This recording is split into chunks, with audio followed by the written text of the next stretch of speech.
Hello, my dear students. Lost Spring Stories of Stolen Childhood. Introduction and summary we have already done. Let us start explanation part. Sometimes I find a rupee in the garbage. I here refers to the author. The author says, why do you do this? Actually, she is asking Sahib, whose full name is Sahib-e-Alam, who is searching for gold in the garbage. Here he is not searching for gold, but gold here refers to some money or something useful. Sahib left his home long ago, and then we come to know that Sahib left his home. His home was in Dhaka. He was in the green fields, and they might be doing some farming, but due to storms their crops, their houses spoiled, and this he came to know by his mother, and that was the reason they left Dhaka. And now looking for gold means looking for some money or livelihood in the big city. He was searching in the garbage dumps. I have nothing else to do, he mutters. And then to her question, he replied that because he has nothing, he has no work to do, that's why he is searching for gold in the garbage. And then the author glibly, means in a flow, she said go to school.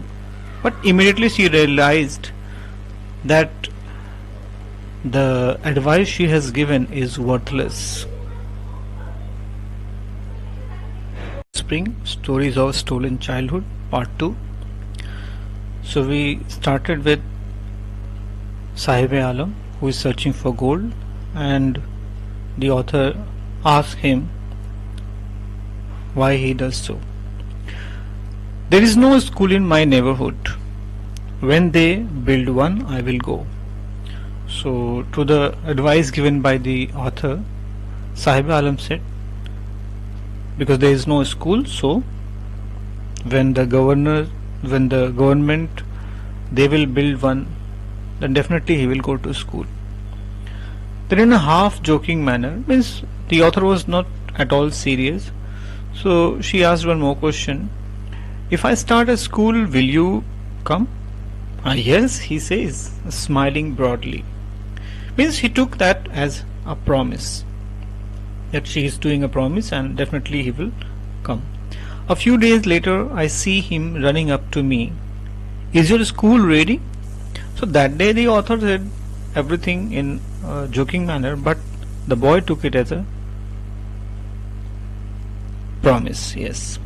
It takes longer to build a school, I say, embarrassed at having made a promise that was not made. So because the author was not at all serious, so just to avoid it in a embarrassing manner, she said it takes time to start a school. But the author realized that this kind of promises are made everywhere to these type of children, and these are just promises for them, but these children, they always take it seriously, because this promise is just like a shining in his bleak world, in his dark and hopeless world. After months of knowing him, I asked him his name. So after that she started meeting him, and after a month she asked his name, and the name was Sahib-e-Alam. He does not know what it means. If he knew its meaning, and the meaning of Sahib-e-Alam is Lord of the Universe. So a poor rag picker, and his name is Lord of the Universe. So if he knew its meaning, he would have a hard time believing it. So it was difficult. It would be difficult for him after knowing the meaning of his name. Unaware of what his name represents, he roams the streets with his friends And Sahib Alam has friends also like him, barefoot, and they appear like the morning birds and disappear at noon. Just like in the morning the birds appear and disappear at noon, same way these barefoot small children, they also move here and there. Because of like it is simply, it is clear I think. Over the month I have come to recognize each of them. So because the author was meeting them every day and it was a long time, it's almost 1 month, so she started recognizing each of them. Students, welcome. Lost Spring Stories of Stolen Childhood Part 3. I asked one, why aren't you wearing chappals? So this page is, you can see I have underlined some part, I have changed the color of some part, I have highlighted. So you'll find one, another, third, and then you will find some lines are colored. Actually these are the different excuses given by the small children, friends of Sahib Alam. And the question asked by the author is, why aren't you wearing chappals? So one of them simply replied that my mother did not bring them down from the shelf. The other one added that even if she did, even if she allowed, he will throw them off, he will not wear. And this boy was wearing shoes that do not match.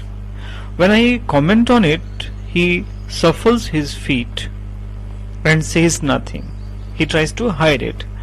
And the third one says, I want shoes.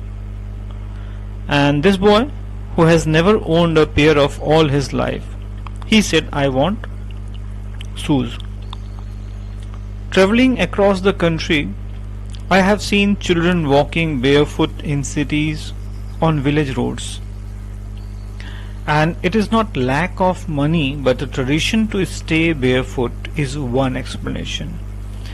And many explanations were given, many excuses were given. One of them was, it is not lack of money, but a tradition to stay barefoot. But all these are just excuses because they were not able to afford. I wonder if this is only an excuse to explain away a perpetual state of poverty. So the writer, the author here is surprised. She is wondering that are these the excuses, or it is just because of their poverty that they are not able to purchase or wear them. Lost Spring Stories of Stolen Childhood. I remember a story a man from Udupi once told me. Udupi is name of city in Karnataka, and I here it refers to the author Anish Jung. As a young boy, he would go to school past an old temple where his father was a priest. So this story is about a young boy, and that young boy's father was a priest.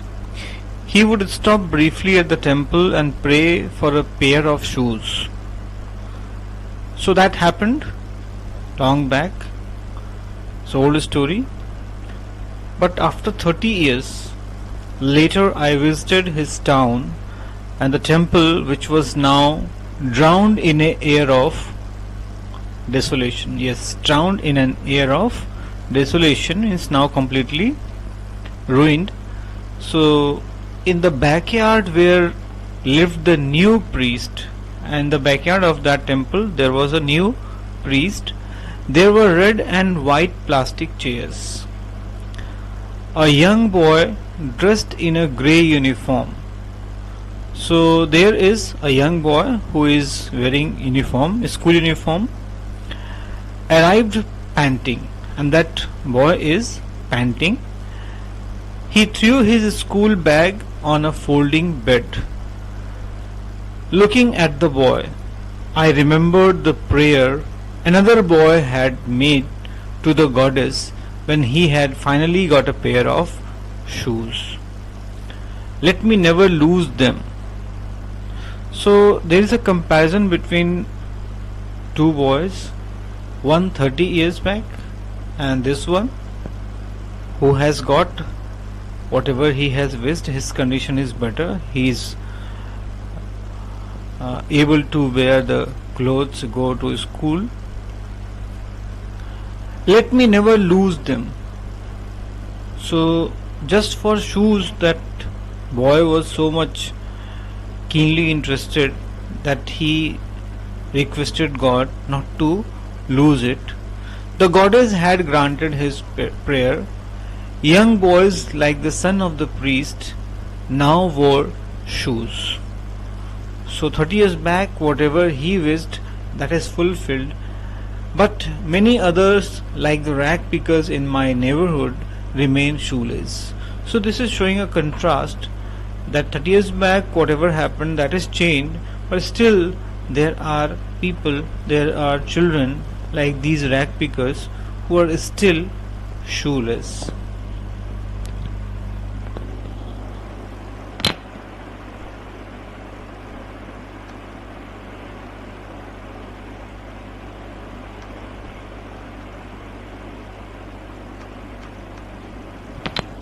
Let me continue. My acquaintance with the barefoot rag pickers leads me to Simapuri, a place on the periphery of Delhi. So the author's acquaintance means association with the barefoot rag pickers, means she was with them.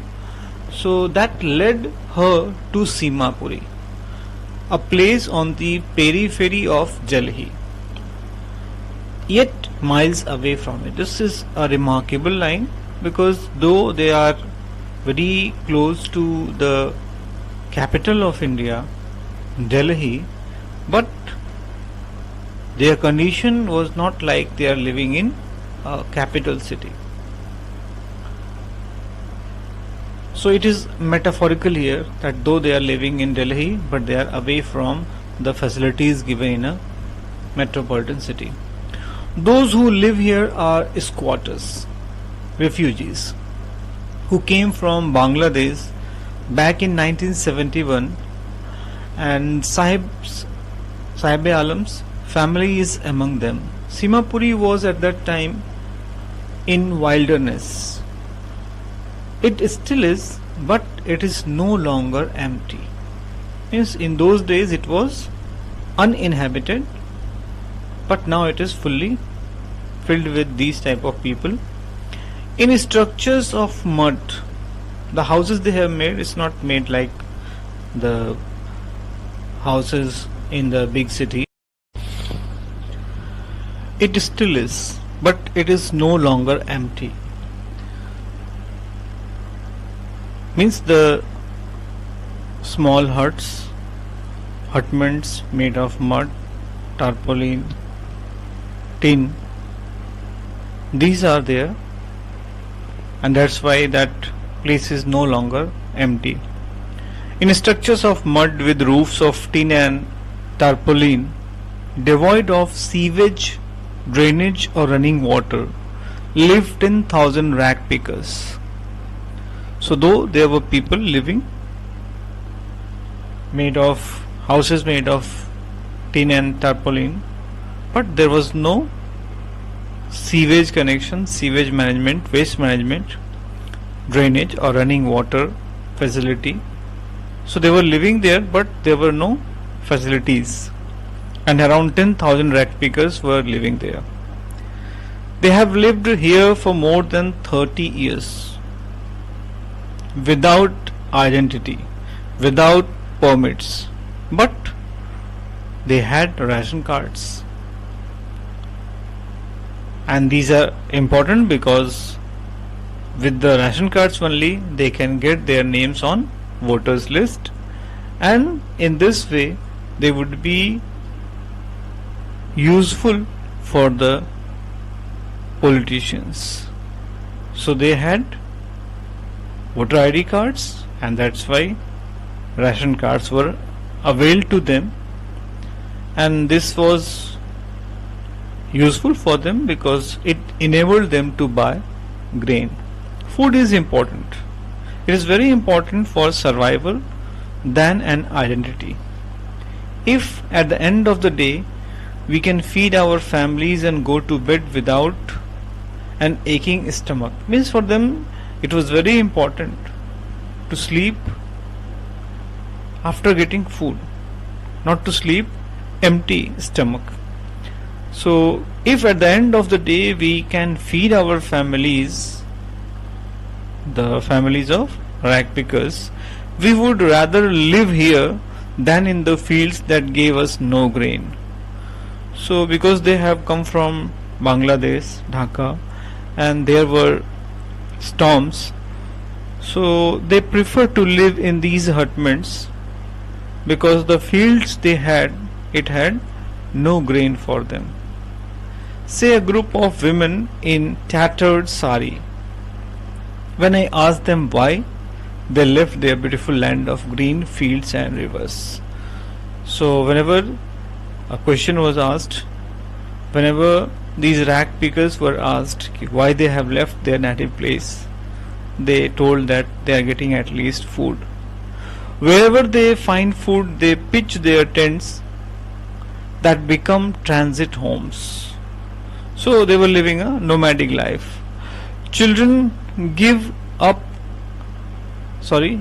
grow up in them, becoming partners in survival, and they become a partner in their survival. How they were partner? By rag picking. Through the years, it has acquired the proportions of a fine art.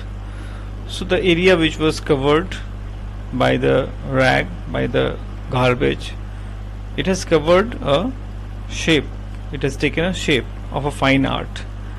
And from there only they were getting all the things. That's why that garbage was like gold for them. It is their daily bread.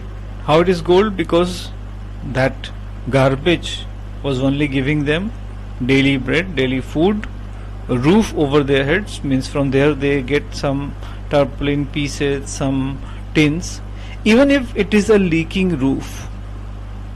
But for a child it is even more. Means living in such miserable condition was also full of life for them, as they were getting all the things of their requirement through that garbage. So for them garbage was not less than gold. Okay, thank you. Welcome. Lost Spring, stories of stolen childhood. We have up to now learned that Sahib Alam, he was a rag picker. He was from Dhaka and his whole family migrated for livelihood, and garbage was for them like gold. Okay, the narrator, she is now familiar with everyone, all the rag pickers children, because she observes them, and it is almost 1 month. Okay, I sometimes find a rupee, even a 10 rupee note. Sahib says, his eyes lighting up. Eyes lighting up because he found 10 rupee note. When you can find a silver coin in a heap of garbage, you don't stop scrounging. And finding something from the garbage, it is like here a 10 rupee note was not less than a silver coin.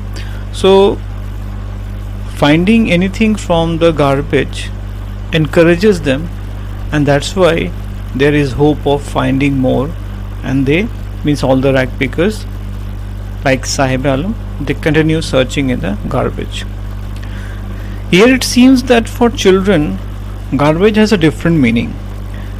For the children it is something wrapped in wonder, means what all of a sudden they will get from there. It was like a game for them. But for the parents, for their parents, it has another meaning. For the elders, it is a means of survival. One winter morning, I see Sahib standing by the fenced gate of the neighborhood club, watching two young men dressed in white playing tennis. So one day, Anish Jung, she observed that Sahib Alam is watching two young men who were playing tennis. And when she asked, he replied that he likes the game, that tennis game, and then he hums, means he says to himself, content to watch it, and he satisfied to watch it standing behind a fence. And he also admits that whenever the gatekeeper allows him, he goes inside to use the swing. Sahib too is wearing tennis shoes that look strange over his discolored shirt and shorts. The clothes he was wearing, that was discolored, it was not new, it was used by someone maybe, and he was also wearing tennis shoes.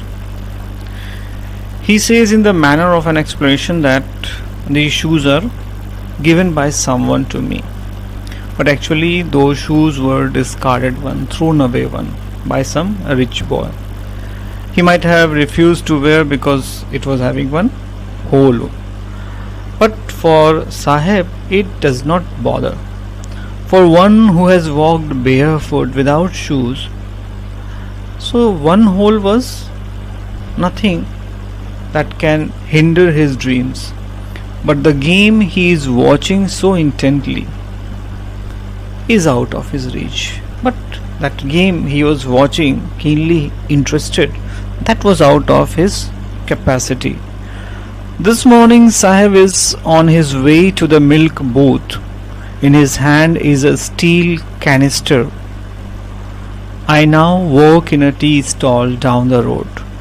So we have seen up to now that Sahib Alam was with the rag pickers and enjoying. But this morning there was something new. Sahib had one steel canister in his hand, and he informed that now he has started working in a tea stall. I am paid 800 rupees in all my meals. Does he like the job? So the author here asks, does he like the job? Because earlier he was enjoying his life, but now for 800 rupees and all meals, he has started a job. I asked him, but his face, I see, has lost the carefree look. So it looked like he is not happy. The steel canister seems heavier than the plastic bag he would carry so lightly over his shoulder. So here, that canister was heavier than the plastic bag he was carrying. Lost Spring, Stories of a Stolen Childhood. This is the concluding part of Sahib Alam's life. Anish Jung has written about Sahib Alam, a rag picker, who was earlier happy. He was happy searching for gold in the garbage, and now when he is carrying a canister, that shows that now he has started working. So he is not happy because the bag was his, the garbage bag was his, and he was master of his own will. But the canister he is carrying, it belongs to the man who owns the tea shop, and that's why Sahib is no longer his own master. After this we will start I want to drive a car, but before that let us complete the question answers. What is Sahib looking for in the garbage dumps? So you can mention the things he was searching, and that was like gold for them. Where is he and where has he come from? So you know about him that he has come from Dhaka and now he is at the outskirts of Delhi. What explanation does the author offer for the children not wearing footwear? So there are many stupid excuses, like it was a tradition to be barefoot and it is not lack of money. So you can find out some more points and you can write here. Is Sahib happy working at the tea stall? Explain. So I have just now told you that he is not at all happy because he is not master of his own will. Okay, so this was the question answer for first part, and this you can try in your notebooks also. And now let us start the next part of this chapter, Lost Spring, Stories of Stolen Childhood. I want to drive a car. Mukesh insists on being his own master. So we have learned about Sahib-e-Alam, and now we have one more character, Mukesh. And this boy Mukesh, he insists on being his own master. I will be a motor mechanic, he announces. So Nisjang asked him, do you know anything about cars? I will learn, drive a car, he answers, looking straight into my eyes. His dream looms like a mirage amidst the dust of streets that fill his town, Firozabad, famous for its bangle. So here Mukesh, he has a very big dream, and among the people, amidst the dust of streets, where the people of Firozabad is actually a famous place for making bangles, and there only this boy lives. And this boy Mukesh has a different dream other than making bangles. So it is the center of India's glass blowing industry, where families have spent generations, means they are working there from generations, around furnaces, welding glass, making bangles for all the women in the land, it seems. So Firozabad is actually a very famous place in India for making bangles, and there are small factories, and these factories are not given any kind of facilities, and that's why the people there are very poor, but anyhow they are able to manage some money for the livelihood. And here there is one boy Mukesh who doesn't want to carry on the same generations working around furnaces, and that's why he wants to become a motor mechanic. There is a line, his dream looms like a mirage. So the dream is very small here, to become a driver mechanic, but this looks like a illusion because no one in that Firozabad dared to change his profession. They have also accepted their fate, and among them Mukesh is like a torch bearer. So this is again a story of poor people, but it is different from Sahib-e-Alam. There he started a job, and here he doesn't want to carry on the same generation's work. He wants to become a mechanic, he wants to do something. Welcome back. Lost Spring, Stories of Stolen Childhood. Mukesh, we were talking about Mukesh. Mukesh family is among them. Among them here refers to the family of bangle making industry in Firozabad. None of them know that it is illegal for children like him to work in the glass furnaces with high temperatures, in dingy cells without air and light. So none of them, means neither parents nor the children, none of the people living in Firozabad making bangles, they knew that it was illegal.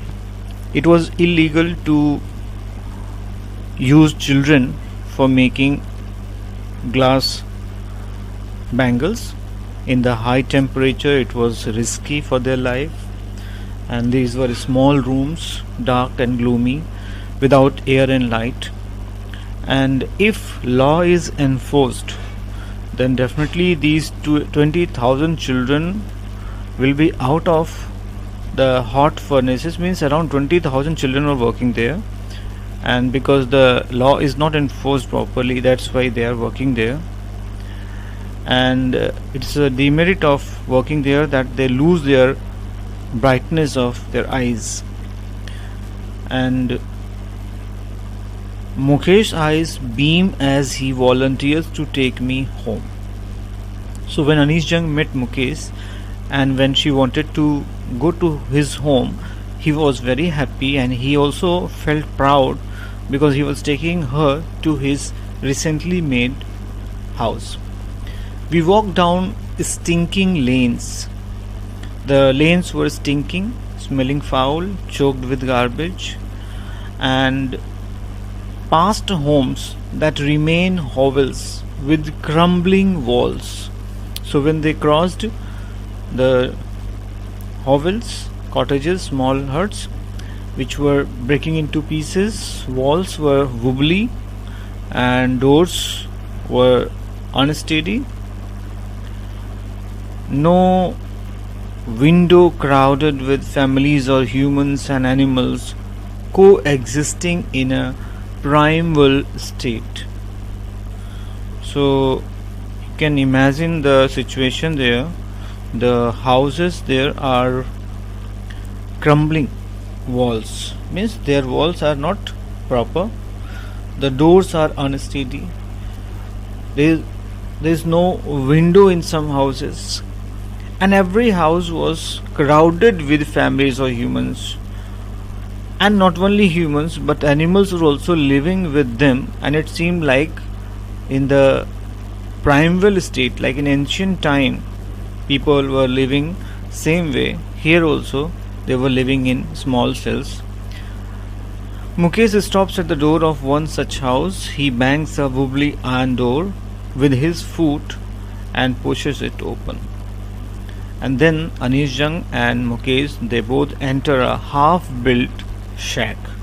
In one part of it there was a small fireplace which was covered with dead grass, thatched roof, and one lady was sitting over there with a vessel of sizzling spinach leaves.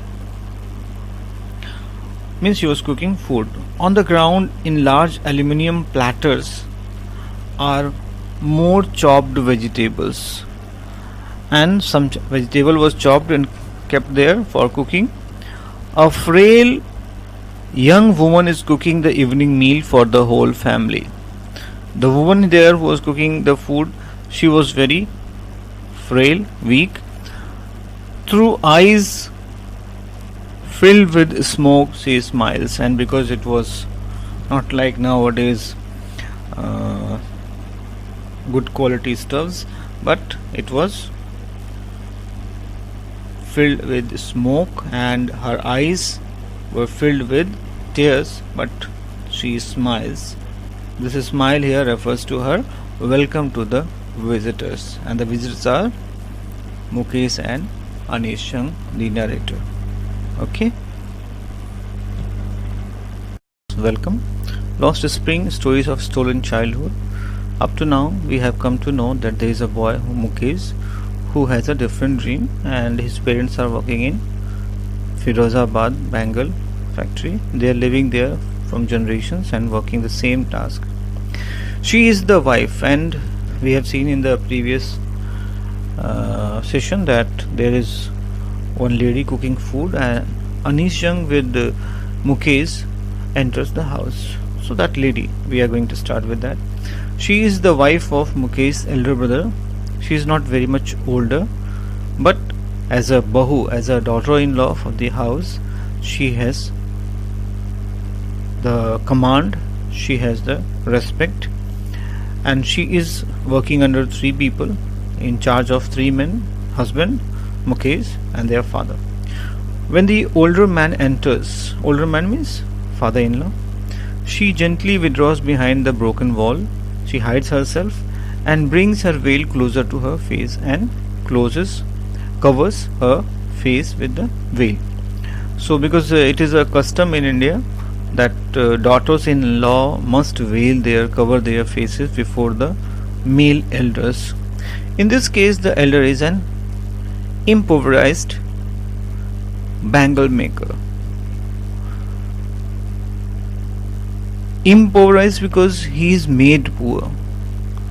Despite long years of hard labor, and how he is made poor, because earlier he started working as a tailor but he was not succeed. Then he started bangle making, and due to this he was not able to renovate his house. He was not able to send his two children to school, and what he could do only is to teach his children the art of making bangles. Mukesh's grandmother, who has seen her husband go blind because of polishing the glass of bangles, what she says that it is all because of karma, destiny. And what she says that, can a god given lineage ever be broken? Means it is god given ancestry, it is god given race, so this cannot be broken and they will have to suffer. Born in the caste of bangle makers, they have seen nothing but bangles. And these small kids, they have seen in their lives only bangles in their yards, in the other houses, in the streets. And there were spirals, coils of bangles of different colors like sunny gold, paddy green, royal blue, pink, purple, every color born out of the 7 colors of the rainbow. So these bangles are lying in mounds, lying in hillocks, in unkempt yards, untidy yards, and are piled on the 4-wheeled hand carts too, which was pushed by young men along the narrow lanes of the shanty town. And the town is having many huts without sanitation, and in dark hutments next to lines of flame of flickering. Inside those hutments there were flickering oil lamps, and there were sitting boys and girls with their father and mother. And what these people are doing inside the small rooms, they are welding pieces of colored glass into circles of bangles. The line I have underlined is important. Their eyes are more adjusted to the dark than to the light outside. Actually, it is very painful to see the small children. They are working inside the room and it is very dark over there, but they are so much accustomed to do in the dark hutments that they feel better in darkness rather than light. That is why they often end up losing their eyesight before they become adults.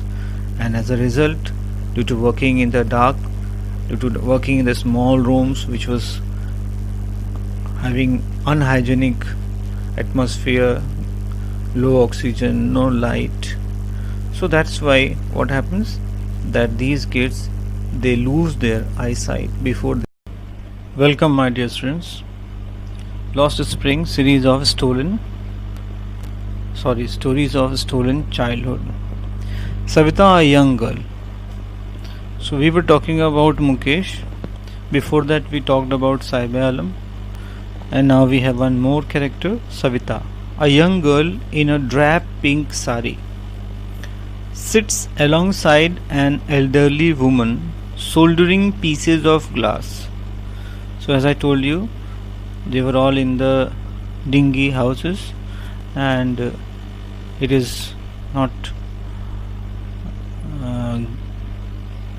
lighted up with electricity, but there are small lamps.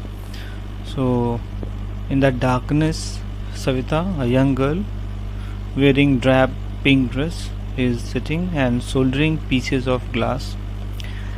As her hands move mechanically like the tongs of a machine, so like a robot works, her hand was also in a mechanical way working. I wonder if she knows the sanctity of the bangles she helps make. Sanctity of the bangles, because we all are Indians and we know the importance of bangles, red bangles for a married girl. So that sanctity of the bangles she might not know. It symbolizes an Indian woman's suhag, husband, auspiciousness in marriage. So bangles are important for marriages in Hindu Dharma. It will dawn on her suddenly one day when her head is draped with a red veil, her hands dyed red with henna, and red bangles rolled onto her wrist. So she is not married, that's why she is not aware of the facts. But one day when she will get married, she will come to know about the importance of bangles. Like the old woman beside her, who became one many years ago. She still has bangles on her wrist, but no light in her eyes. And in Hindi, what she said, एक वक्त शेर भर खाना भी नहीं खाया, means I couldn't get food even for one time. She says in a voice drained of joy. Means there was no happiness when she was saying that for even one single time I couldn't get satisfying meal. She has not enjoyed even one full meal in her entire lifetime. That is what she has reaped, means received in her life. Her husband, an old man with a flowing beard, says, I know nothing except bangles. And see what a pity to their life that they even not know what are the luxuries of life, what are the fun and enjoyment in life. He says, I know nothing except bangles. All I have done is make a house for the family to live in.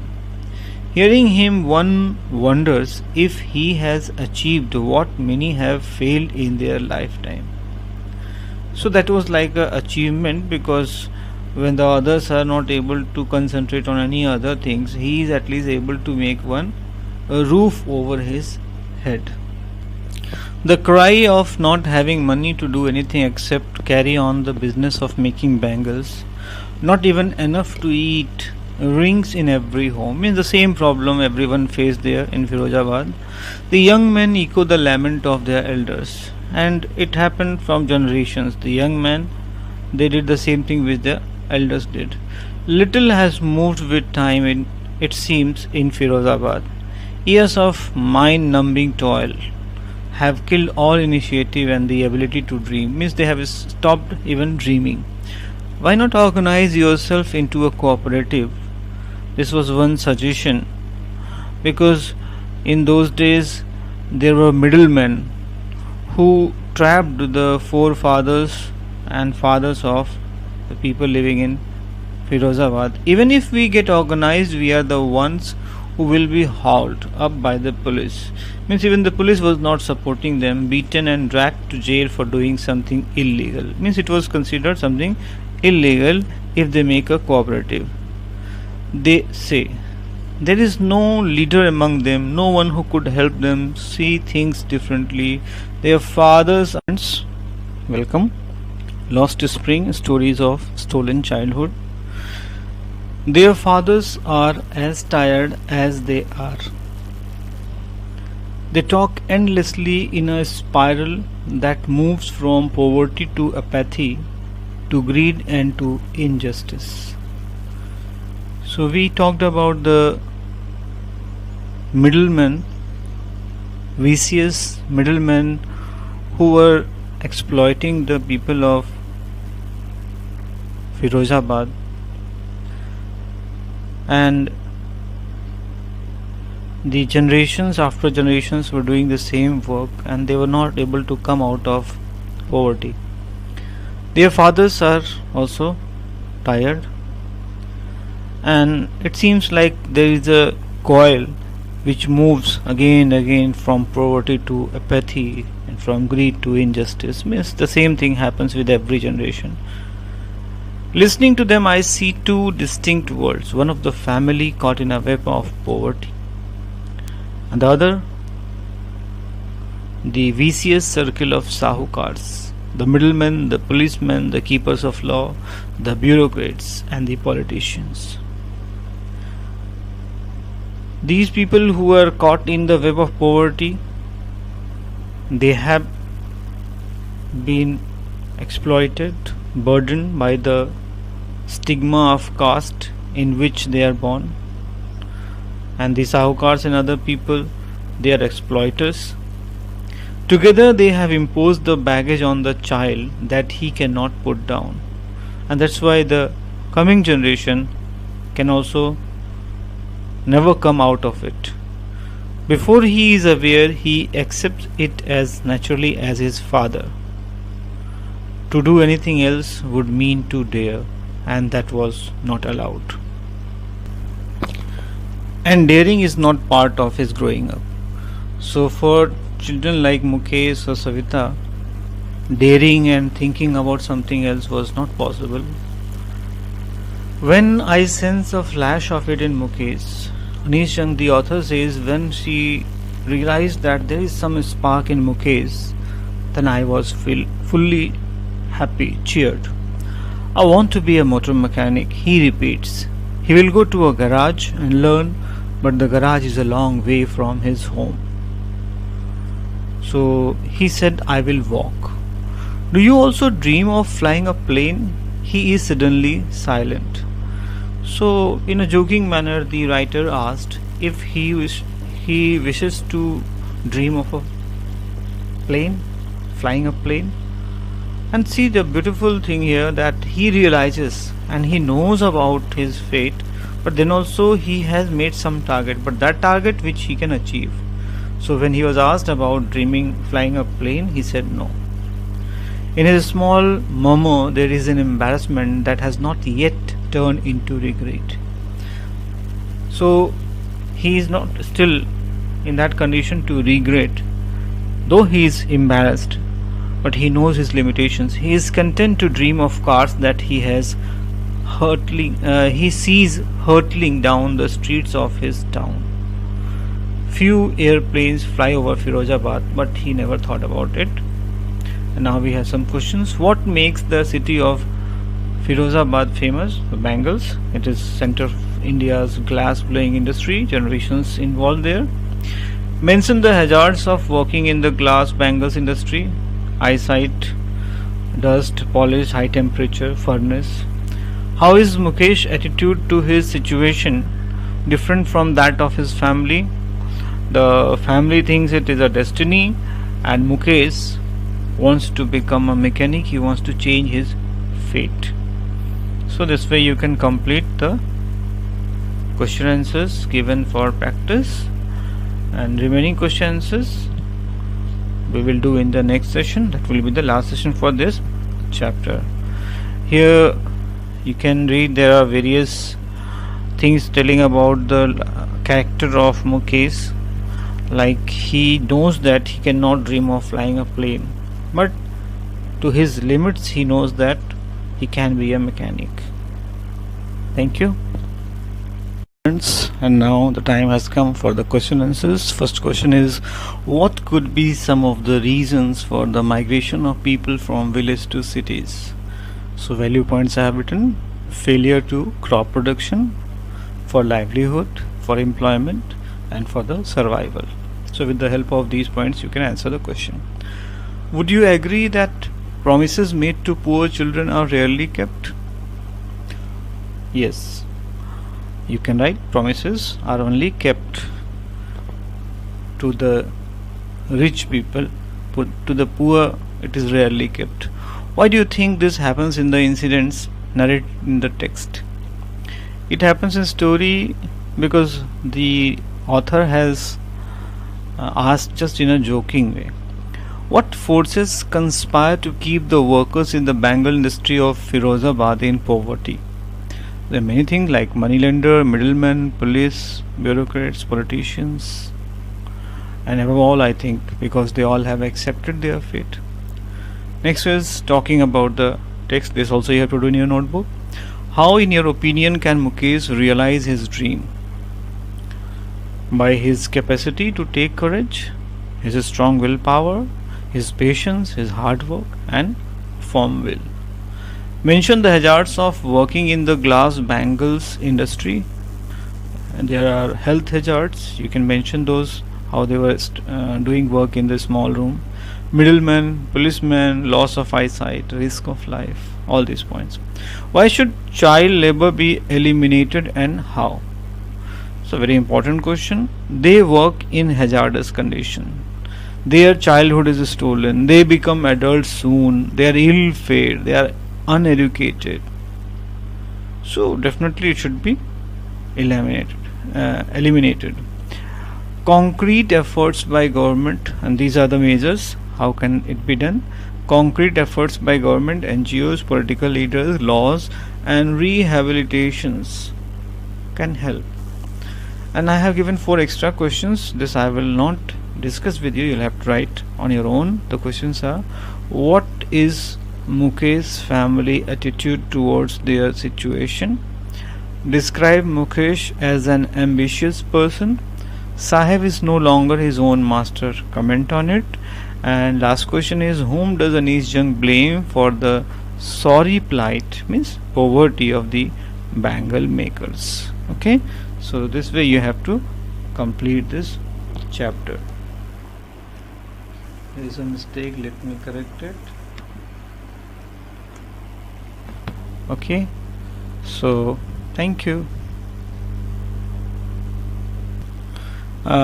Because there is some time left for this session, so let me discuss a few more questions which you can just prepare, no need to write. Okay, Sahib-e-Alam, which means the Lord of Universe.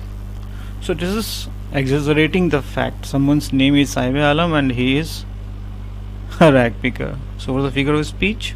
Hyperbole, right? Drowned in an air of desolation is metaphor. Simapuri, a place on the periphery of Delhi yet miles away from it, this is contrast. For the children it is wrapped in wonder, for the elders it is a means of survival, again it is showing contrast. As her hands move mechanically like the tongue of a machine, like a robot, so here like simile. She still has bangles on her wrist but no light in her eyes, it is again contrast.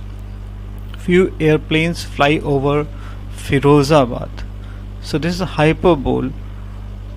Web of poverty, metaphor. Scrounging for gold, metaphor. Survival in Simapuri means rag picking, again it is hyperbole. And the steel canister seems heavier than the plastic bag is contrast. Okay, I hope you will complete your work. Thank you. Keep on giving your reviews. Must ask if you have any doubts. Okay, bye.